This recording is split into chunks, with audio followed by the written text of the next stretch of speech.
You're listening to Vancouver Co-op Radio, CFRO 100.5 FM. We're here on the unceded traditional territory of the Salish, Musqueam, and Tsleil-Waututh nations. This is Bernadine Fox, here with my co-host for the week, Glen Grigg, bringing you Both Sides Now.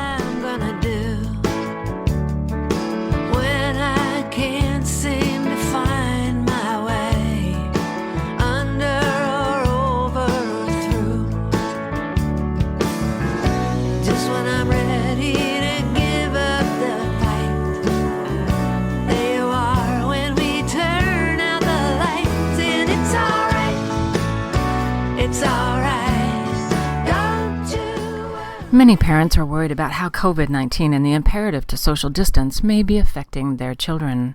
Life has changed for them, suddenly. They've stopped going to school, don't see their friends, aren't able to go swimming or to the park or to the birthday parties.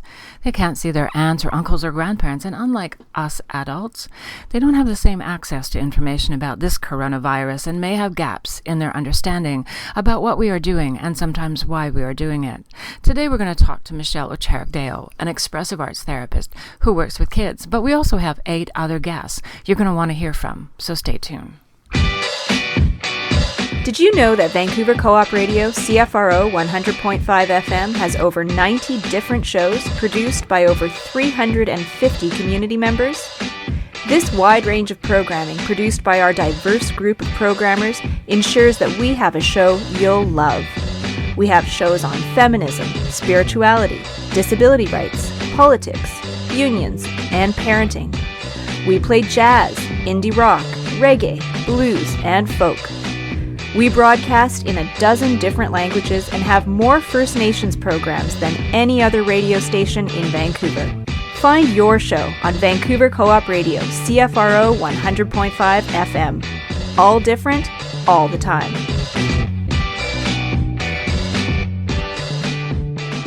You're listening to Both Sides Now on Vancouver Co-op Radio, CFRO 100.5 FM. I'm your host, Bernadine Fox. And I'm Glen Grigg. And today we're talking with Michelle Oucharek-Deo, an expressive arts therapist who works with children, and we're hoping that she'll be able to answer our questions about helping children through the Covid-19 pandemic. Michelle, welcome to our show. Thank you so much. I really am excited to be here today. So, Michelle, what kind of signs or symptoms are children exhibiting when they're stressed out, and in particular when they're stressed out now these days? What things should parents be looking for? Well, I think some of the first things that we've seen is some sleep disruption. That's sleep disruption and also kind of sleep seeking, which is kind of interesting that I'm seeing both sides and getting expressed from parents, so that they're having difficulty getting their kids out of bed, and then some parents that are having difficulty getting their kids to bed. So it's been an interesting piece, especially I've heard a lot from parents across the country that I've been speaking to, especially with some of their preteens and their adolescents, about some of the challenges of getting them to be motivated actually to get up and to get out of bed and to get online, to get some of their schoolwork done, or just to even get outside. Mm-hmm. And that's one of the first challenges that I've seen. Another one is just some general anxiety, which we've seen an increase over the years with many of our youth and our adolescents, but I've seen some spikes, where people are having outbursts and tears. That's been a real big one. People are saying that finding their kids are just very tearful at times. Mm-hmm. And of course, with anxiety comes, especially, I guess it could happen with any age. With anxiety comes, that the need to be reassured all the time and a bit more clingy and, a bit, even regression sometimes. And even with older kids, the regression can come in terms of needing comfort and, yes. Absolutely, and I think that part of the whole situation with COVID is around this idea of lack of touch, and so one of the things that I'm really encouraging parents who are and people who are living in their own family household is to really encourage positive touch, handhold, a hand on the shoulder, a hug, being together in different kinds of ways that maybe people aren't used to when you're so busy, of taking that time just to be with your kids and just just that those extra few minutes of even just baking together and working together, and those kind of together moments. So Right. And what about withdrawing? I mean, you talked about kids sleeping a lot, but I mean, there's one hand, there's all this clingy stuff, but and the need to be reassured and some separation anxiety even. But what about withdrawing, at what age would we be seeing withdrawing kids who are just sort of going away from the world? well, I mean, I think that really that you can be seeing it really at any age, even from little ones, who may be just seeking to go play a little bit more alone with their animals, speaking to maybe just wanting to spend more time with their pet than with their because they're not able to see their friends.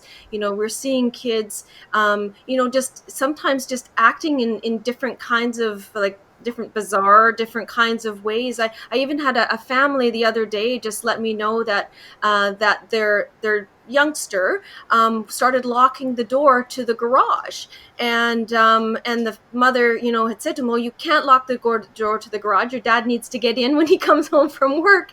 and Right. and so it happened several times, and one of the pieces that ended up happening is she said to him finally, she goes, why are you locking the door? And he said, I'm afraid that COVID-19 is going to come in and get us.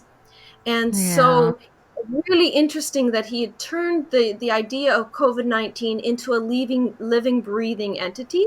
And so, Hmm. you see that kind of fear where kids are trying to lock things out or lock themselves in some ways. Hmm. Wow.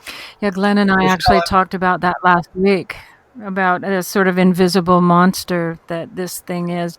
Were you going to say something, Glenn? well, yeah, I like this talk about the monster as well.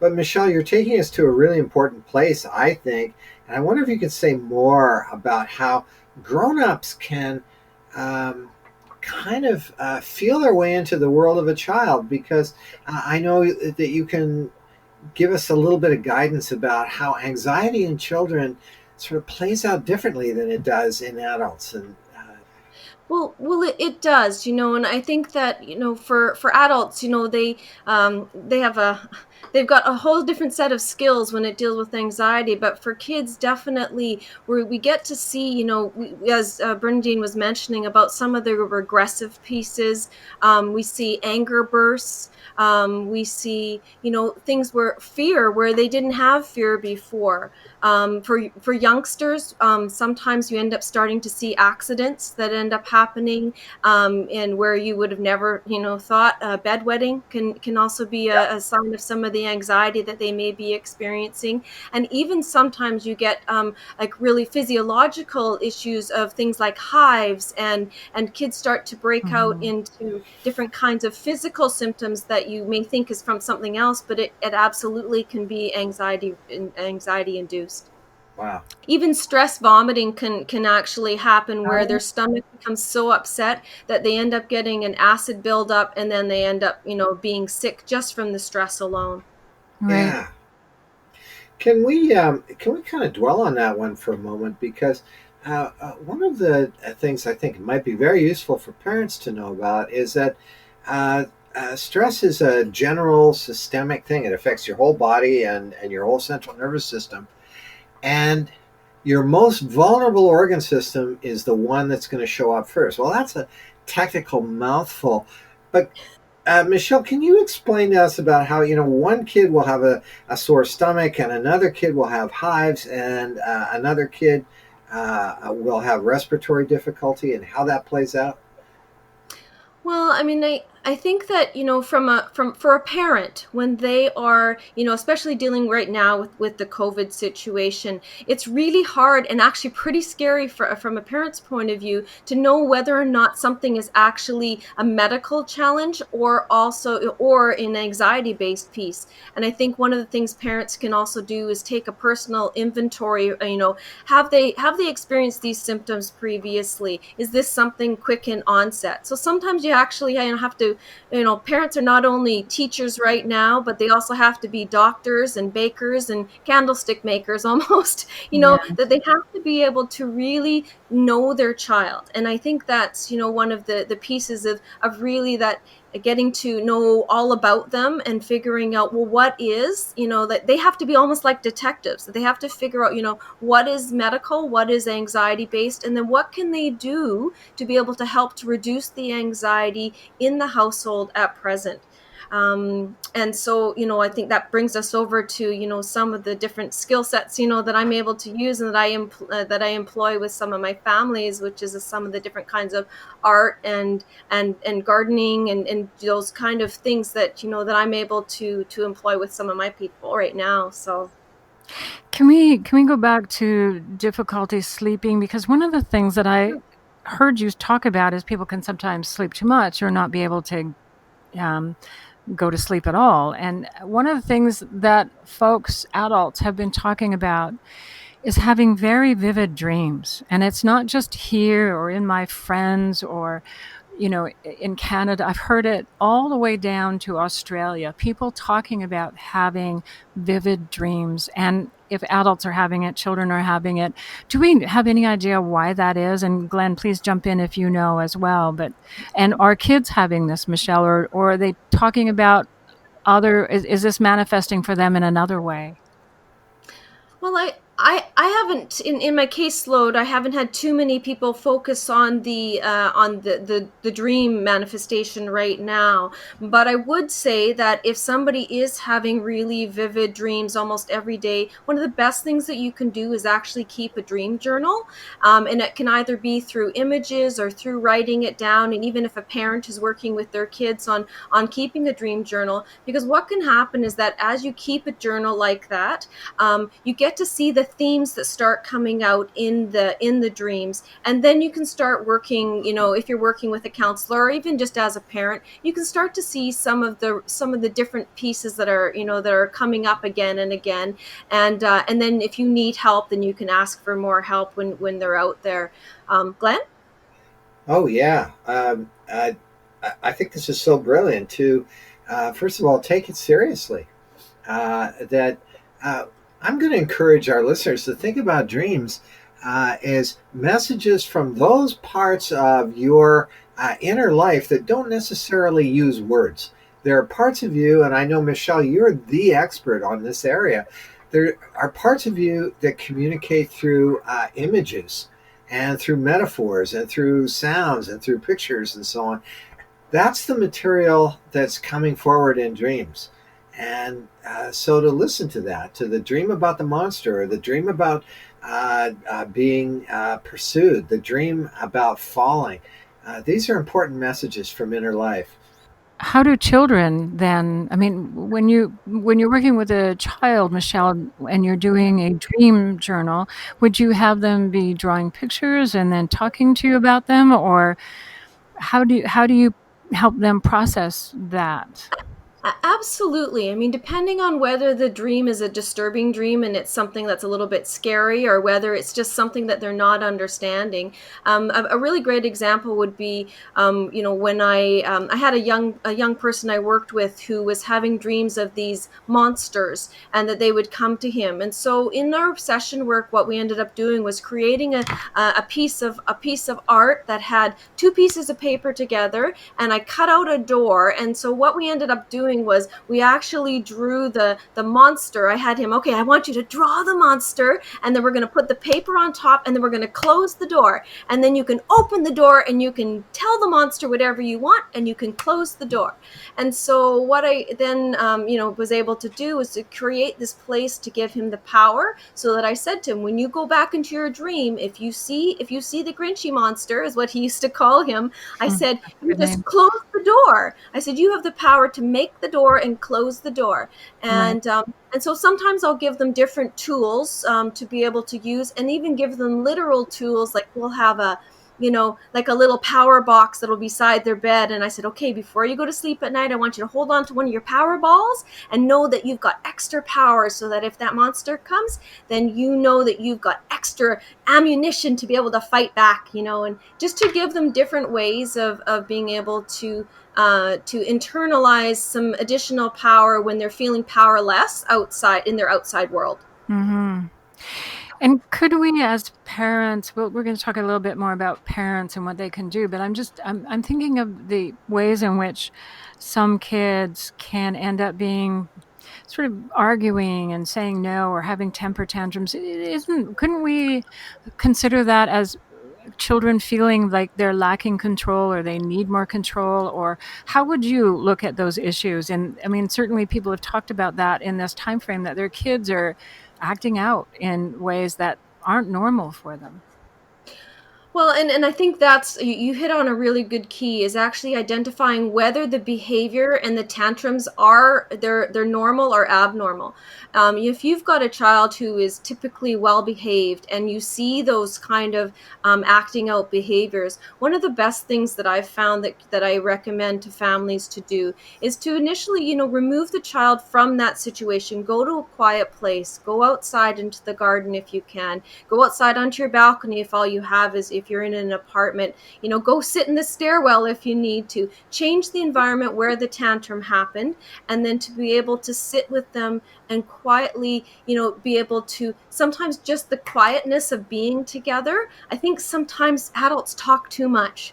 They try and come up with so many words to try and make things all better. And sometimes what kids just need is to be held, and to know that you can kind of work through that moment, and to changing your tone and changing the timbre of your voice and slowing down the rhythm of your speech, all those kind of things. One thing we didn't touch on, and that I recommend highly, is for parents to be very, very conscientious right now of how much news they have playing out, either on the radio, on their computers, on their TVs, and I think that's been one of the higher anxiety provoking situations with the COVID-19 is the sheer amount of volume of negative publicity that's out there about everything that's happening, because I mean it's a global pandemic. I mean, Yeah. everybody in the world is being touched by this truth, but some of our little ones are just, I mean, even myself, at one point I turned off the radio because I was just like, I can't listen to it anymore. I Yeah. need to take a break. It And is we need, overwhelming. it is. Yeah. Yeah, so I mean that's definitely one piece that people can do. Another one is to be very conscientious of how much time adults are spending on their phone and on their computers when their kids are now sitting there with their computers, and that at a certain point we all need to shut off our devices. And we need to take a break from them, and we need to set time aside, because the days are melding into the other. And sometimes we're just kind of even forgetting like what day it is. Yeah. At least I am. And so, yeah. We need to, we need to take a little break, but we are going to pick that topic and talk a little bit more about what parents can do to help nurture their children during this time. So stay put. We'll be right back. Due to the COVID-19 outbreak, the programming schedule at Co-op Radio has been altered. You may hear repeats of old programming, pre-recorded episodes, and special broadcasts overriding certain shows. Thank you for your listenership and patience during this time. And remember to wash your hands. Hi, Akasha. How are you? Good. How are you? I'm okay. I'm talking to kids, asking them, what do they think about all this? I think it's very hectic and scary. Mm-hmm. But at least like we know what we're doing, and we know how to stay away from it. Do you feel confident that the people who are in charge of telling us what to do know what they're doing? I think they know somewhat what they're doing, and I think the instructions they give us are good about staying inside and stuff like that. And you work. I do work, yeah. We're very sanitary there, and I'm washing my hands between every customer and hand sanitizing and bleaching everything. So I'm not too scared about it. So do you wear a mask at work? No. But, no? I do keep my distance. Right. And we're getting, I think it's called plexiglass. Yes, that will be a good option for folks not to, say something and have it be airborne and hit you because you're close. So that's good. And you're in a food place, a food service place. Yeah. So is there anything you're afraid that happens? about COVID? How has it changed your life for the negative, maybe? I think definitely with school, it's a big negative. My work ethic is not good to begin with for schoolwork, and Right. it's making it a lot harder because just it's hard. Even online, it's confusing. Yeah. Even in school, it's confusing, but online, it's really confusing. Are you able to access your teacher and get online help? Yes, I can email them and text them and. Okay. Yeah. All right. Well, that part's good. But yeah, it's going to be hard for lots of kids to finish, and hopefully school will give us all kinds of breaks for kids, and realizing that it is difficult and it's such a big change that it's hard. What grade are you in? Grade 10. Well, thank you. You're listening to Both Sides Now on Vancouver Co-op Radio, CFRO 100.5 FM. I'm Bernadine Fox. And I'm Glen Grigg. And we're talking with Michelle Oucharek-Deo about the impact of coronavirus on our kids. Parents and caregivers have important roles to play as they help their children navigate how COVID-19 has impacted our lives. And I know Michelle, in the last segment, was talking a little bit about what parents can do. What else can they do, Michelle? Well, we touched on the idea of reducing the amount of screen time if you can, and also about not watching as much news when your children are present in the space. I think one of the other pieces that I really recommend is actually sitting down and doing some reading as a family, picking a book, a simple or chapter book, and depending on the developmental age of your child, and doing some oral reading, and that is actually a really beautiful piece that can create a lot of questions. And I'm a real strong believer in bibliotherapy and the use of books, and not just the reading, but the asking of questions, and being able to engage the children in all different levels. So would the reading help foster more dialogue with the kids? And is that true with little ones as it is with older ones? At what age do you stop getting to read to your children? Because they just won't sit down and let you do it.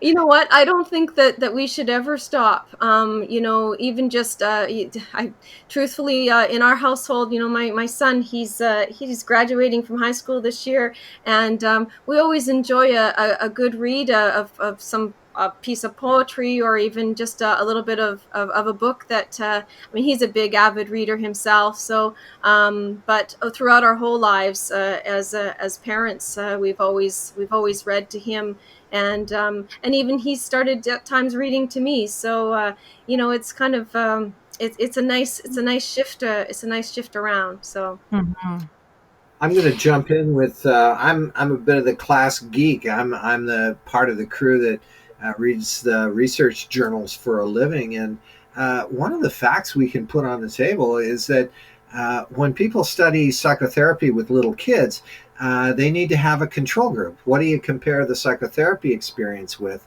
And so they compare it with having time with other adults. And one of the other comparisons that was used was having time when an adult reads aloud to that child.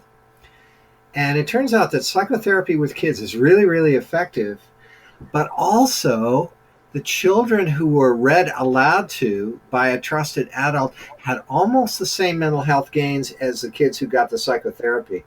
So if parents are looking for something powerful to do, they have science on their side. When you're sitting down and reading a book, it's extremely nurturing for children to have your attention, and you have that way of being together. So I want to just throw the data on top of that wonderful idea.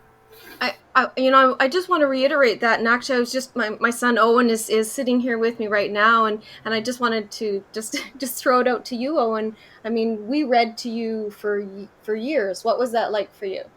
Well, in the formative years, like when I was younger, I remember we read the whole Harry Potter series, so that was very interesting, and I think that definitely had some benefits in being able to bring characters to life and all that kind of thing. So furthering imagination and creative capacities of kids, as far as reading goes, it's a massive help for that. And just alongside that, it being a distraction in general from the world outside, you sort of are able to create your own world for your children that Mhm. they can then go through whatever they need to and sort of separate themselves from everything else going on. So it's a nice distraction as well as an excellent exercise for their brains. Yeah. So another thing, Michelle, would be I would imagine trying to keep the routines that kids have um, as structured, or no, keep them as the same as much as possible that you can, which is kind of difficult because they can't go to school. They've lost contact with their friends. They don't go out for recess. They can't even go to the playground right now and jump on their monkey bars that they want to jump on. They don't get to see their grandma, which breaks my heart at the moment. Um, you know, Yeah. how which routines are the most important for parents to kind of how can they do that? How can they keep it as close as possible, and which ones should they sort of root as being the most important ones that they That is find alternatives for?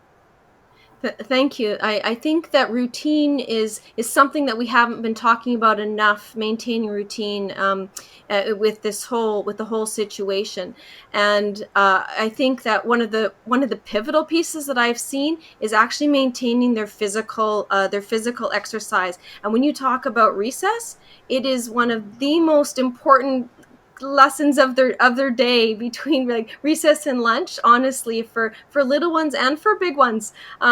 Making sure that they're staying physically fit.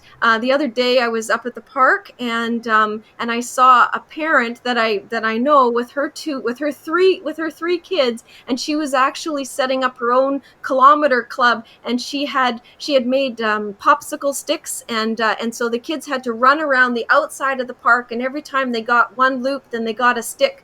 And so she was giving them something to work towards, and just getting them out and about in between their online classes.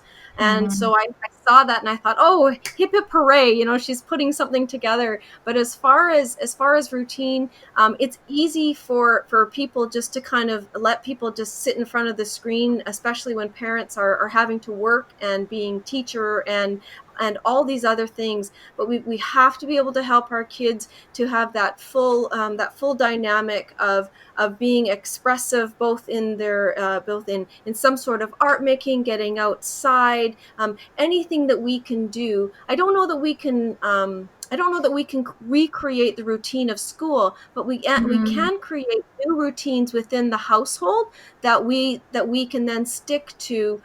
Even a daily chart that they check off, that they can feel like they've accomplished something at the end of the day. And by the end of the week, maybe then that they can figure out that one person in the household can go and get some ice cream bars or something like that, Right. or something along those lines. But I think it's so important to create some kind of routine at this point.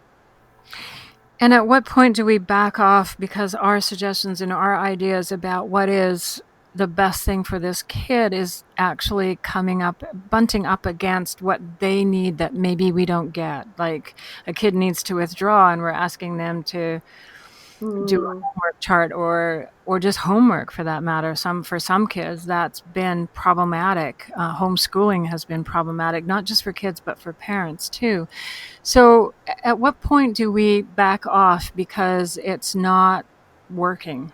What kinds of things do kids do to let us know, especially little ones?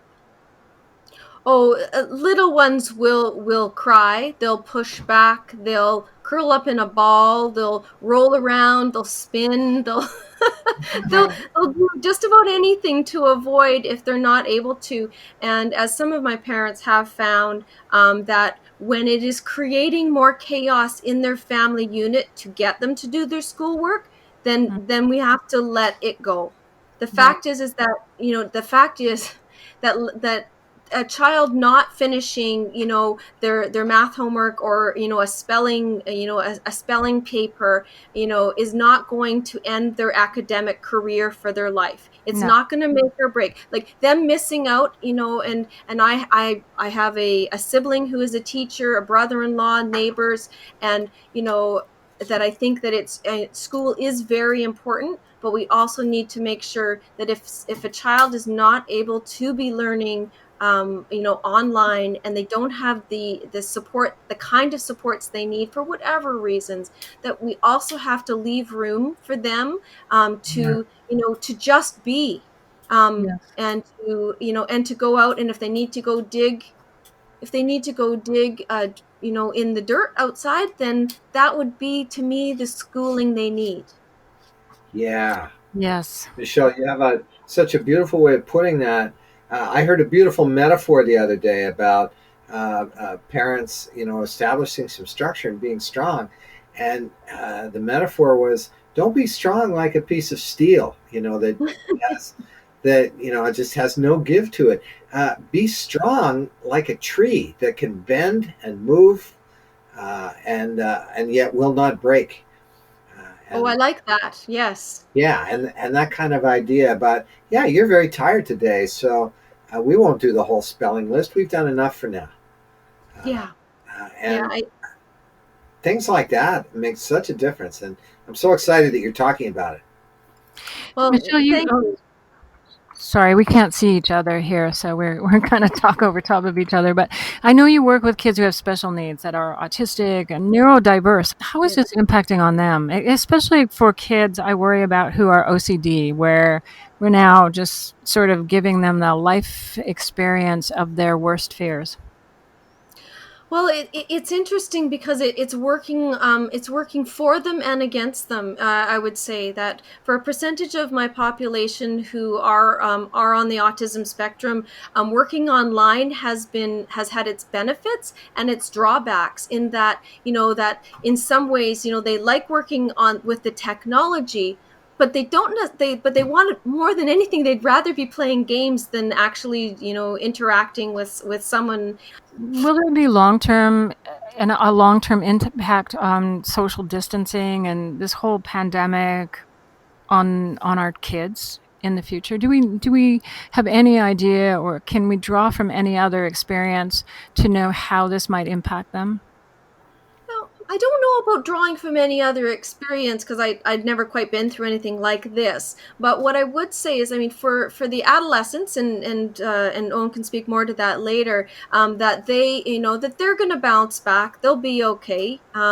For some of the younger kids, I query the ages kind of 3 to 5 year olds who are now being told on a daily basis, don't hold hands, don't don't touch, don't see, you can't see your friends. And I wonder what the impact will be once they start into their schooling next year, and how do we bring them back to being able to be chums and to put their arms around each other, like those kind of natural experiences. So those are questions for me that I have too, and I'm not quite sure how we're going to be able to bring that back for them, that it's safe to be able to be with people.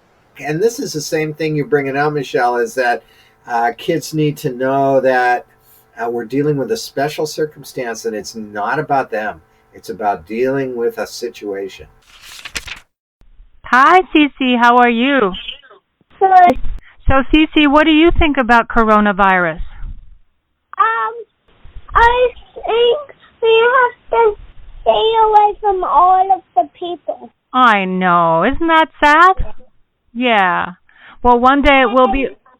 We can stay near my family. Yes, you can stay near your family. It's true. Thank you, Cece.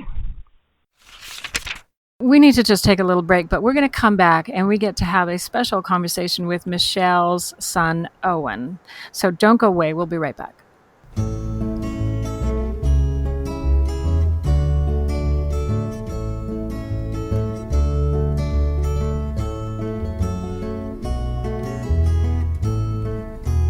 Puff the magic dragon lived by the sea and frolicked in the autumn mist in a land called Honolulu.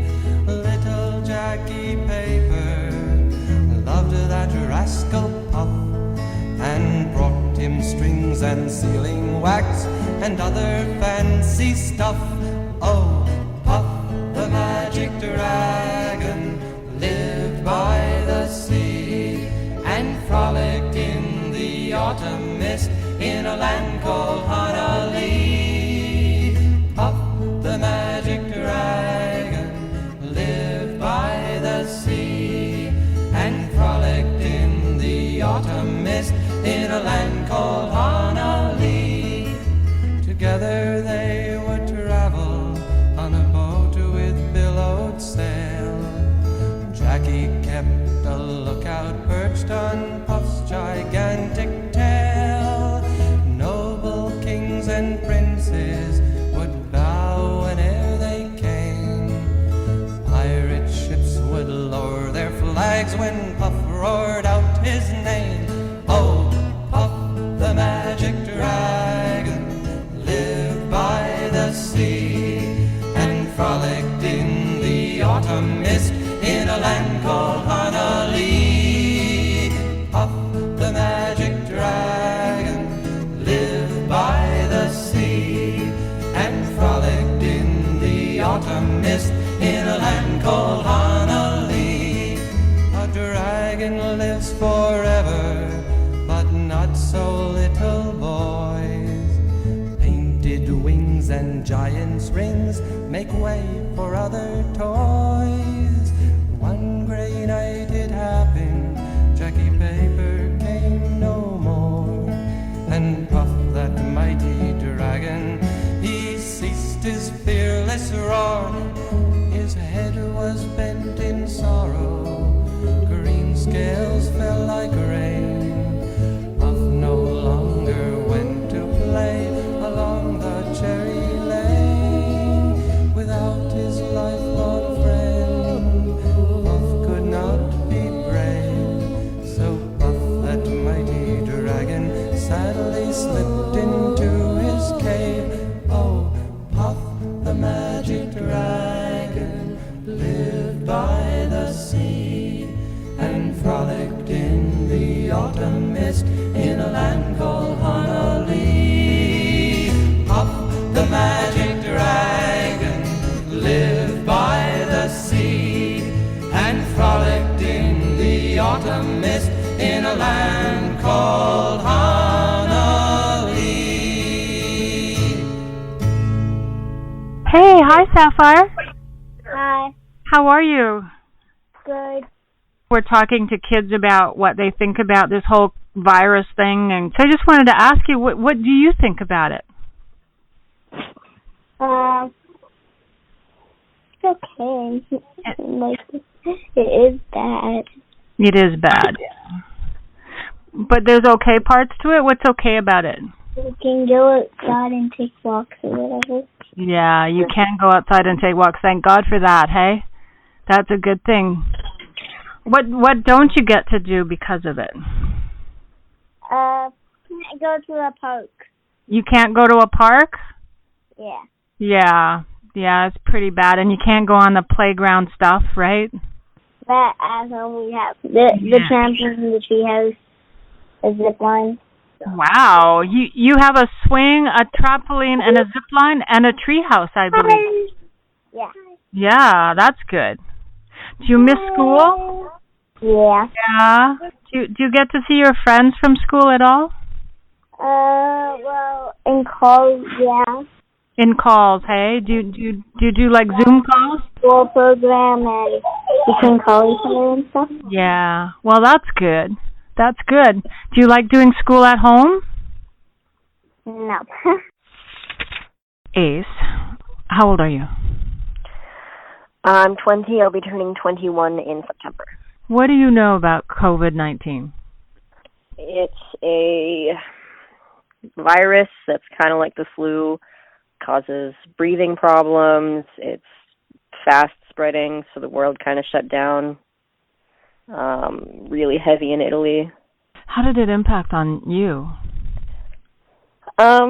Well, I actually am pretty sure that I got COVID in mid-February from a family member. It caused really bad body aches. It was one of the most painful things I've ever experienced, and I quickly went to the ER. And they just said that I had the flu and sent me home. Because they asked me if I'd been out of country, and then as soon as I said no, they were like, okay, you don't have it. Right. So that was it. Did you have a fever?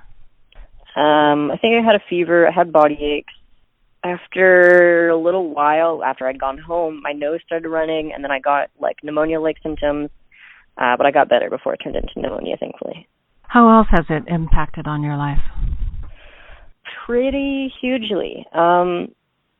I was just entering college, and it was kind of like, it took me a while to figure out what I wanted to do, and then this year I was kind of like, okay, I'm going to get my life together, and I'm going to learn how to drive, and I'm going to do all this stuff, and then COVID hit, and it just kind of swatted all that stuff away.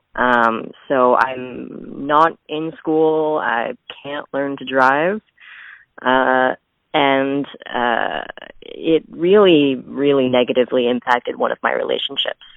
And how are you and your friends managing to stay in contact?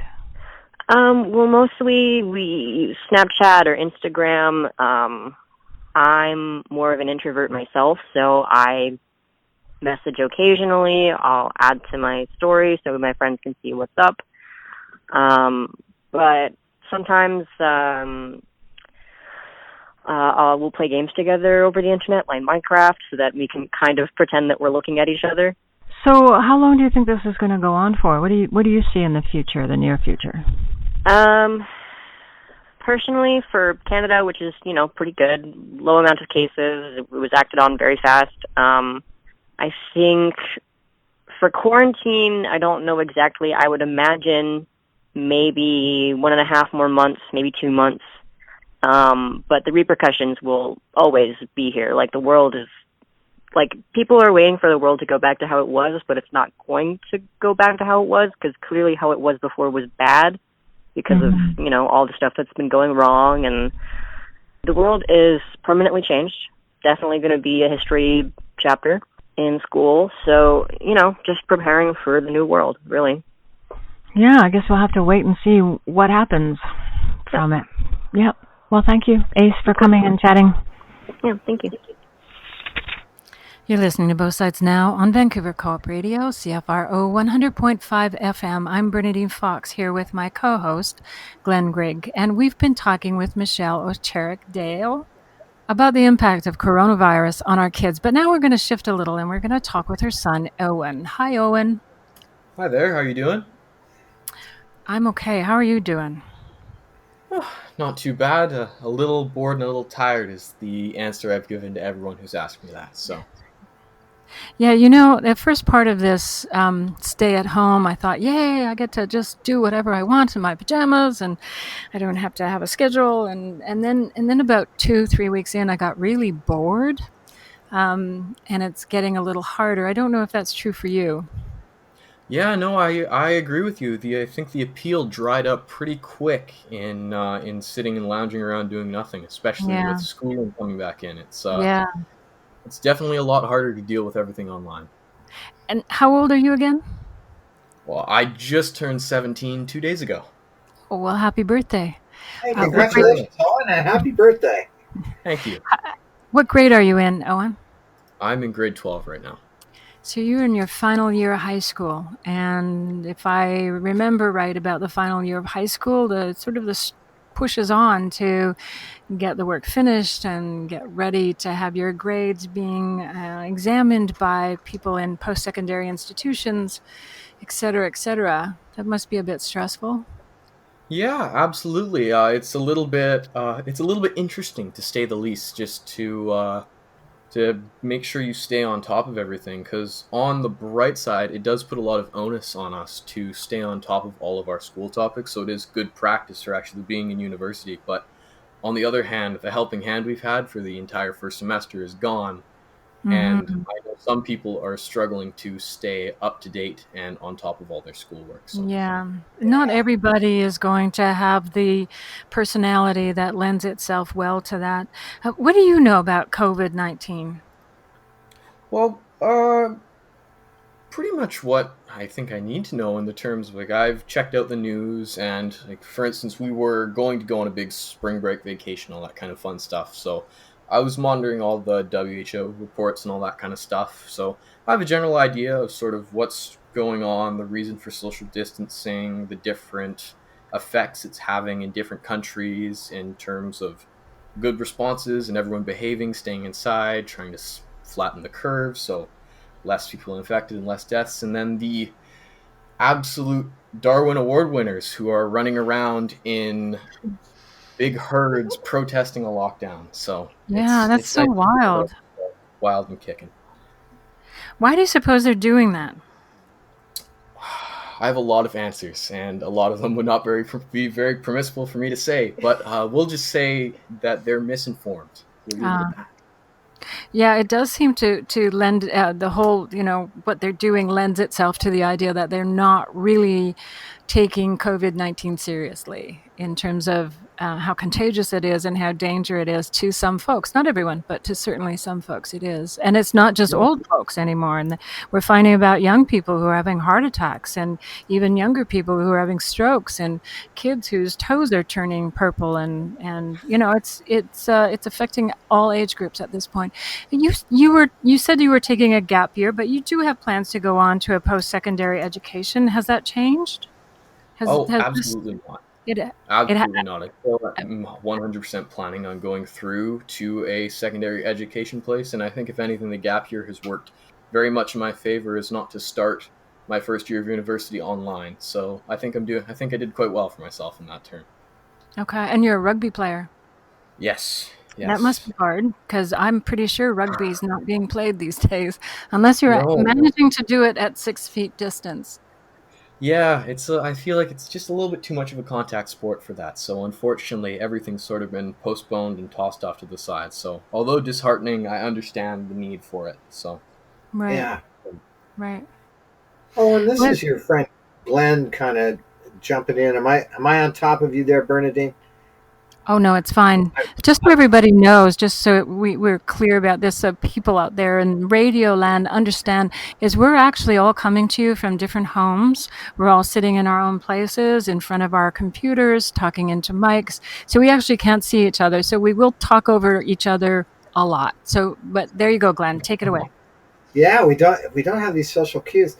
But Owen, I'm wanting to kind of open up about maybe you might want to comment on some of the emotions that are around, because one of the things I've been imagining is if we had one of those X-Men or DC Comics or Marvel Comics kind of movies where we had a really vicious enemy.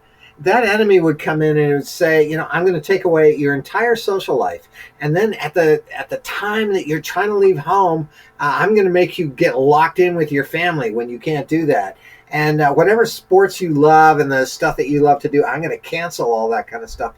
This is like something out of a movie with a super vicious super enemy. And it's one that's completely invisible and you can't fight back. Oh, and does that resonate for you? Does it feel like you're being attacked in some way? Because your life is being just squashed and mangled and shut down and constrained. How do you deal with that? Well, I absolutely hear what you're saying. One thing I do disagree with is the idea that we can't fight back, because it's been shown through not in conventional ways of picking up a stick and trying to hit it over the head, but with people banding together and, though having to social distance, still being able to socially support each other, be it people commandeering their 3D printing machines and helping make face masks, or a bunch of moms staying at home and hammering out face masks for frontline workers. Just we're all finding our own way to pitch into like a huge effort to combat it in a way that doesn't involve physical contact, ironically. Okay. Yeah, I agree. We need to stop there, but thank you, Owen. And Michelle, Thank you so much for coming in and chatting with us. I have no doubt that there are many parents out there who are going to get a lot out of having all the things that you have said for us today. So thank you. Well, thank you so much for having us on. It was our pleasure. Thank you, Bernadine. Thank you, Glen. You're Great welcome. to have you. Hello? Hi, is this Cassie? Yes? How are you, Cassie? Good. Good. So how old are you? 7. 7. What do you think about COVID-19 and the coronavirus? What do you know about that? That I heard on the news that it's hard for you to breathe. It makes it hard for you to breathe? Is that what you said? Like you're gasping for air. Gasping for air, yes. That's true. Do you know what it is? Yes. Makes you sick. It makes you sick. Yes. It's from bats. You think it's from bats? Yeah? Okay. So what's changed in your life since we have all been dealing with this? I like this part. I get to watch TV at 9 o'clock until 9 o'clock and 9 until 10, hey? Is that in the morning or at night? In the morning.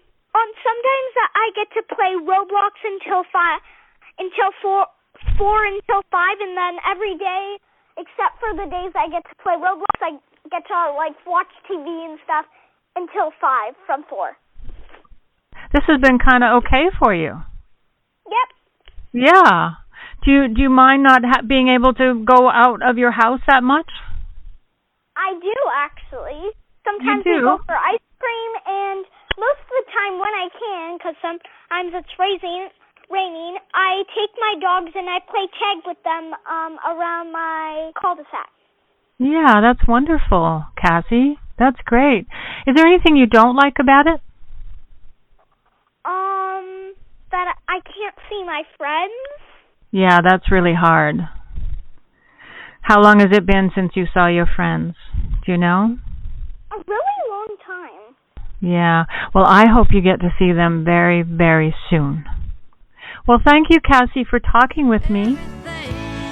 Hi, everyone. This is Bernadine Fox from Both Sides Now that airs on Vancouver Co-op Radio every Tuesday at 5 p.m. Vancouver Co-op Radio, CFRO 100.5 FM, is an innovative radio station that gives Both Sides Now an hour every week to unpack mental health. We stay on the air by donations from folks like you.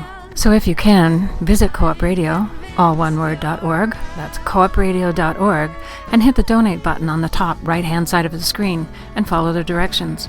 Or call 604-684-8494 and talk with someone directly. That's 604-684-8494. And then come join us on Both Sides Now, here every Tuesday at 5 p.m. Hey, did you know Red Eye has a podcast? You can tune in to Red Eye every Saturday morning from 10 a.m. to noon, and now you can catch our interviews anytime. Look for the Red Eye podcast on iTunes, TuneIn Radio, or a host of other podcast apps. Or you can check out our latest episode right on our website, coopradio.org/redeye. Hello. Hi, Sarah. What do you think about COVID? Disappointing, because there's a bunch of people, one especially, I can see some of my friends, but especially one of my friends, she went to China before COVID-19. That means with the COVID-19, she can't come back. Anyway, she wouldn't be back now, so she's supposed to come back in August. So your friend went to China, and she won't be back until August. So COVID makes you feel disappointed. Yeah. Is there anything good that's happened because of it? Did I get to watch TV more? Yeah. All the kids are saying that they get to watch TV or they get to play video games, and they're very happy about that. How is school going? Do you like doing school at home? Yeah, it's okay. I like it better at school, though. Like doing Yeah. better. Yeah, you know what? Most of the kids are saying that, too. So do you know what coronavirus is? It's a virus. Do you know why it's so important that we stay in our homes or be very careful about who we're around? So we don't in case we have the coronavirus, we don't get other people sick. Yes. Actually help us. Yes. Yep, that's it. You got it. Well, thank you, Sarah. That was wonderful. Sadie, thank you for chatting with me about this. What do you know about COVID-19?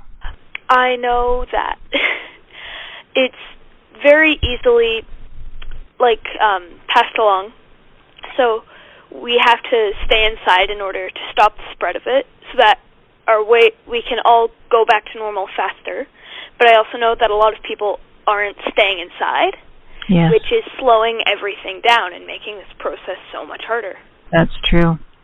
And how has it affected your life? Well, I'm in grade 7. I'm in elementary school, and I was supposed to graduate from elementary school this year because we don't have middle school. And we have this annual camp that all the grade 7s are supposed to do every year. And my grad and my camp have been canceled. Oh. Yeah. I'm sorry about that. It's all right. It's important because it puts the safety of people's health, and especially people who are more at a high risk, at risk of getting infected, which isn't okay. But it still is really sad because it's stuff that me and my friends have been looking forward to for about the past 8 years, I think, because of our older siblings who have gone to our school talking about it to us. So your graduation has been impacted by this.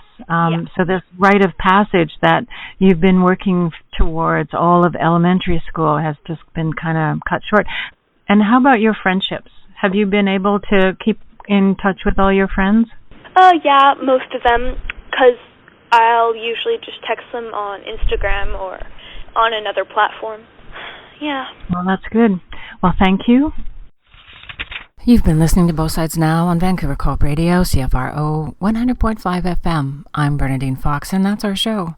My thanks to Michelle Oucharek-Deo and her son Owen, who is 17 years old, along with Cece, who's 4, Casey, who's 7, Sarah and Sapphire, who are 9, Sadie, who's 12, Akasha, who's 16, and Ace, who is 20, for sharing their views on the COVID-19 pandemic. In addition, my thanks to Glen Grigg for co-hosting and to Steve Ferguson for our sound. Our music was an oldie, Puff the Magic Dragon by Peter, Paul, and Mary, and as always, Sherry Ulrich sings us into and out of the show each week.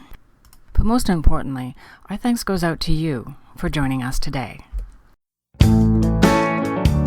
If you have questions or feedback about this program or want to share your story or have something to say to us, we want to hear from you. You can reach us by email, bothsidesnow@coopradio.org, or via Twitter @BothSidesNowBC. This is Bernadine Fox. We'll be back next week. Until then. I can't seem to find my way under or over or through. Just when I'm ready to give up the fight, there you are when we turn out the lights. And it's alright, it's alright. Don't you worry, it'll be alright. Why do I always believe it when you tell me everything's gonna be alright? Yeah.